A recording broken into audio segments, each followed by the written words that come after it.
Hey everybody, it's Josh from scilabtoys. Today we're going to be walking through assembling one of the 3D printed desktop catapults.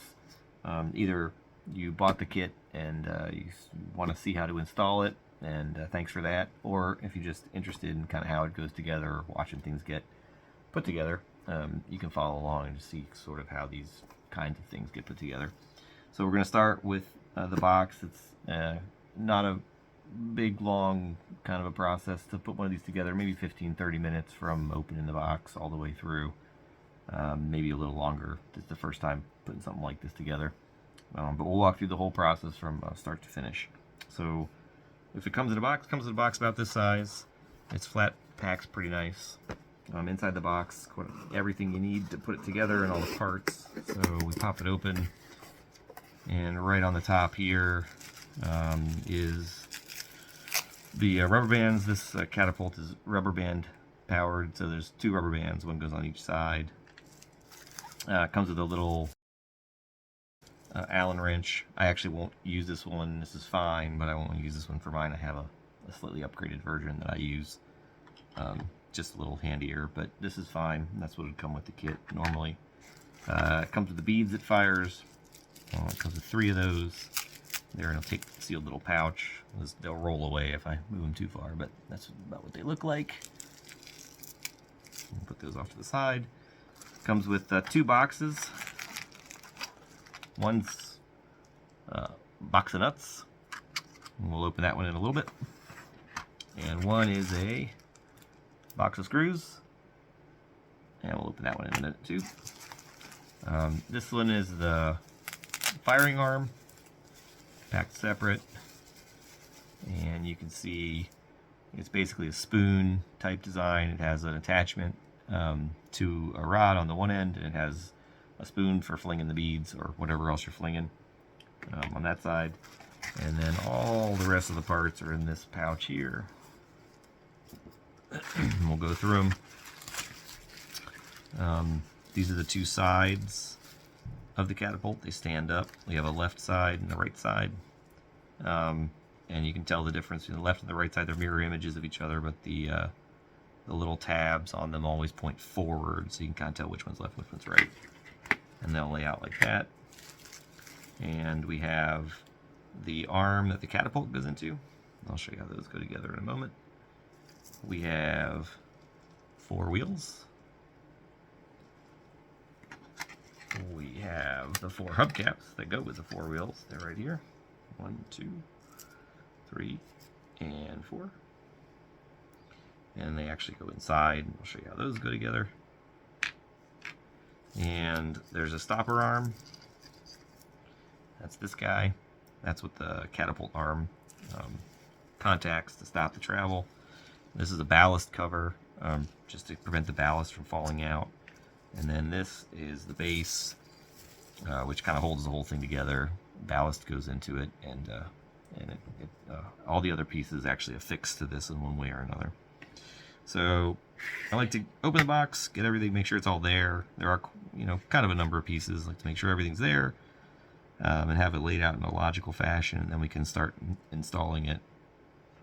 It all goes together with these screws. There are a number of them. I'll open these guys up. Pop that guy open. Just a little 3D printed box.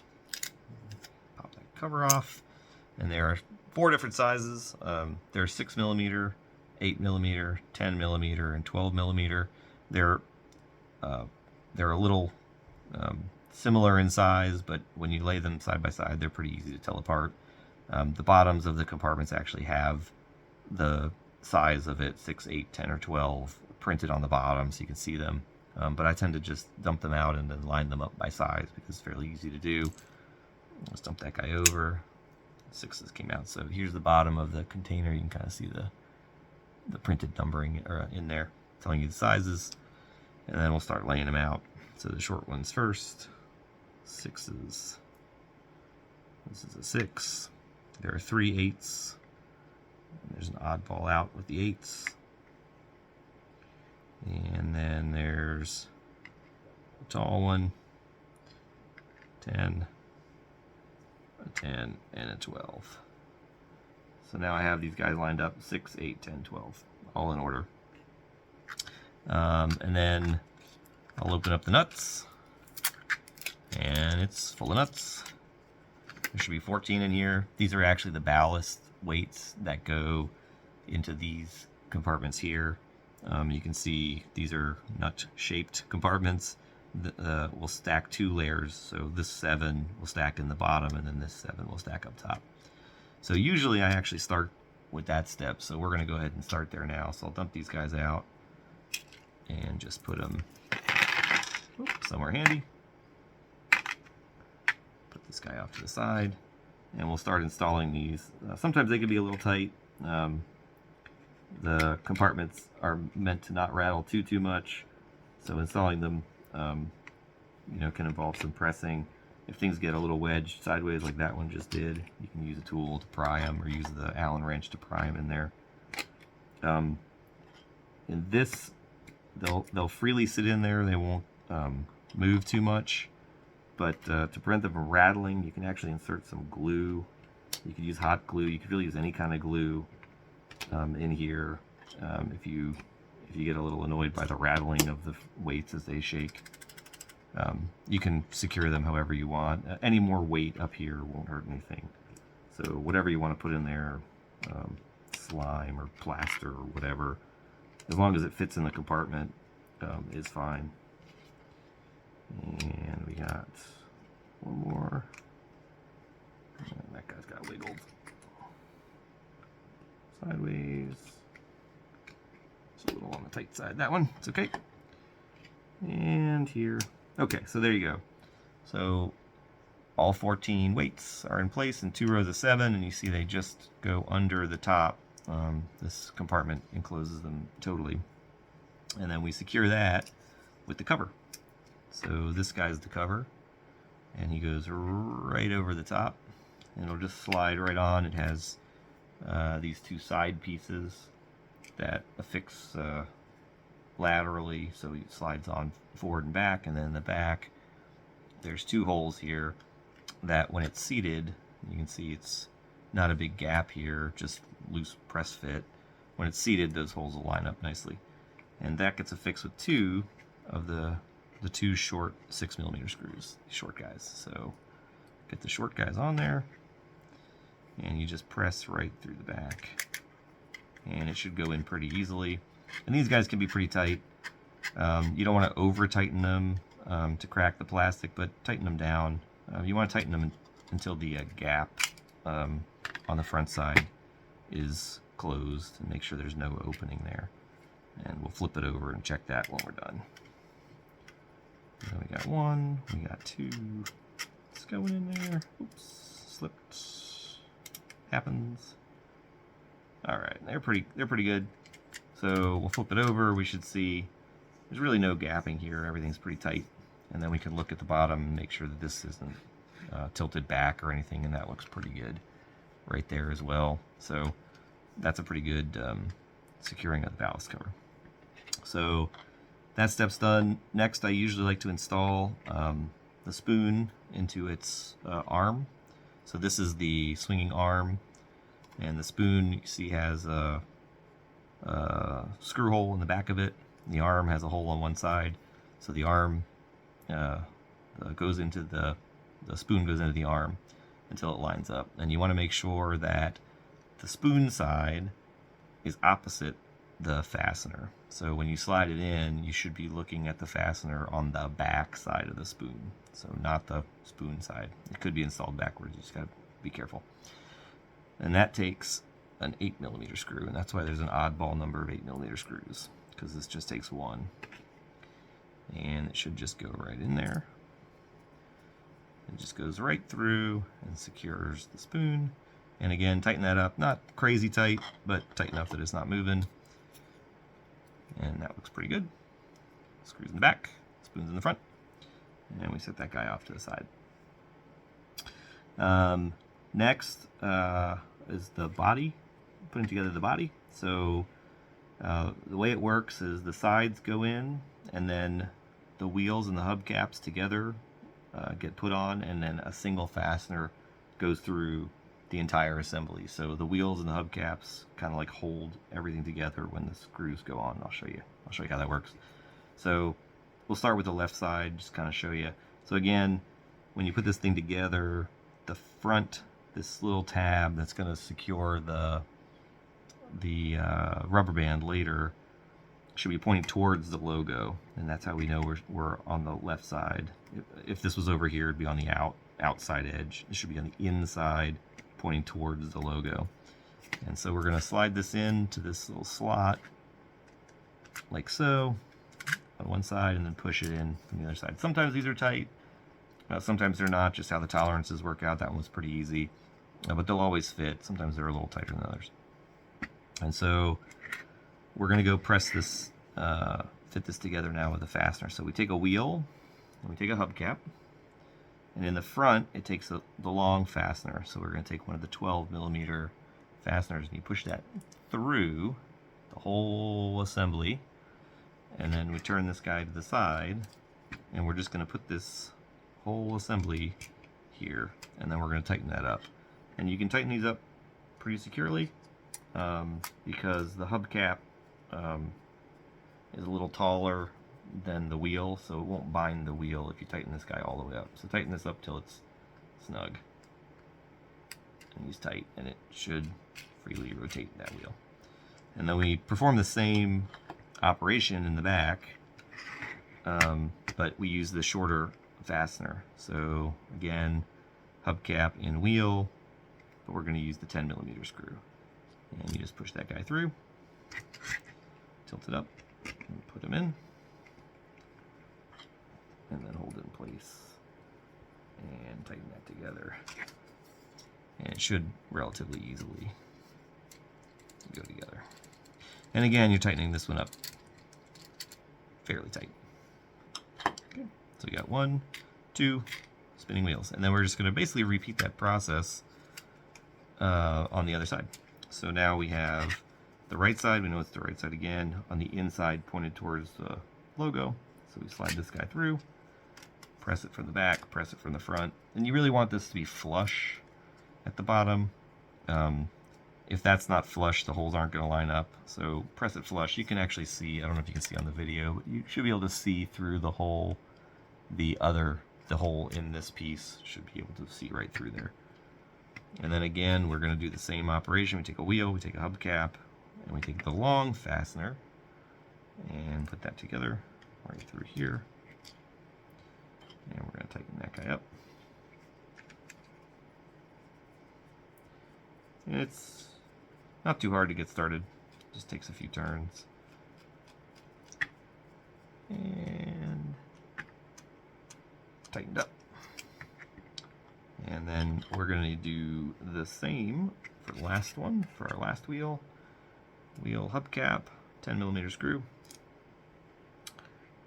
And in he goes. And we're going to tighten that one up as well.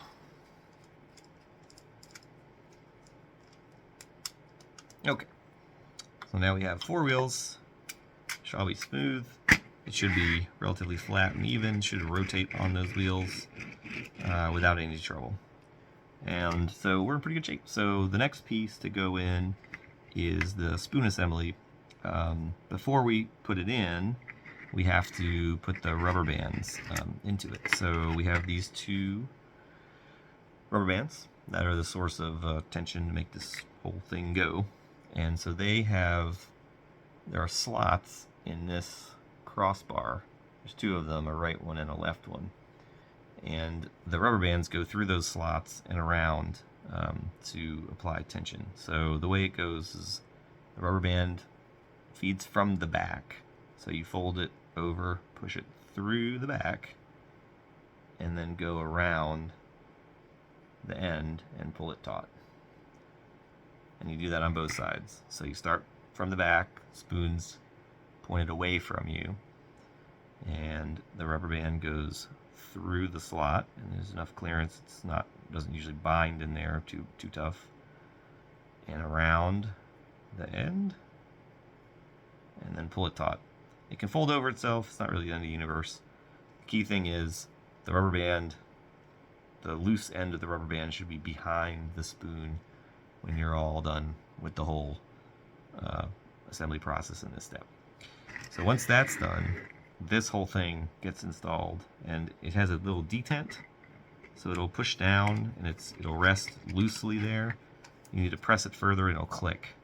And you hear it click. It clicks on both sides. I actually pushed it through on both sides, but you can see it's all the way seated at the bottom, and if you push up on it, it doesn't come up. So that is secured, and it should freely rotate but not come up when you push gently on it.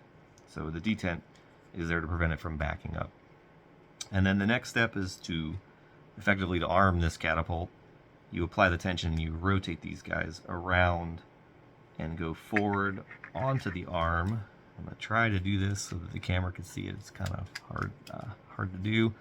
But basically you go around like so. You see it goes around, and then you pull it around again, and make sure you have enough loose end and snap it on. So it goes around twice. It goes around, then goes under, then goes over, and the loose end catches it. So that's the way it operates. And I'll do it for the other side. So you pull it taut. I like to hold it there. And then you kind of got to push it under with your other hand. And pull. You can hold it with your fingers. And pull it around. And then loose end snaps over there. So you have now both sides. Should look like so. It's been pulled around. You should see a doubled over rubber band on both sides pushed over. And it should feel some tension. So you push this guy back, and now we're going to basically lock it in place by putting the stopper arm into place. So the stopper arm, there are two little detents at the top. You can see there's a little inset maybe, and the stopper arm will actually rest in that when you're assembling it. So you slide this guy over, stopper arm snaps in place. It's not very tight. If you let it go, it will fly across the room at this point. Let it gently go, and now you're going to fix this with your 8mm screws, the two remaining screws. So 8mm screw goes here, and you're going to go right in the side, directly into the end of that stopper arm, and you're going to apply a little pressure. You got to squeeze it just a little bit, just to make sure it doesn't pop loose. But it's in that little, it's in its little cutout, so it's relatively secure as you're tightening it up. And then you do the other side, same way.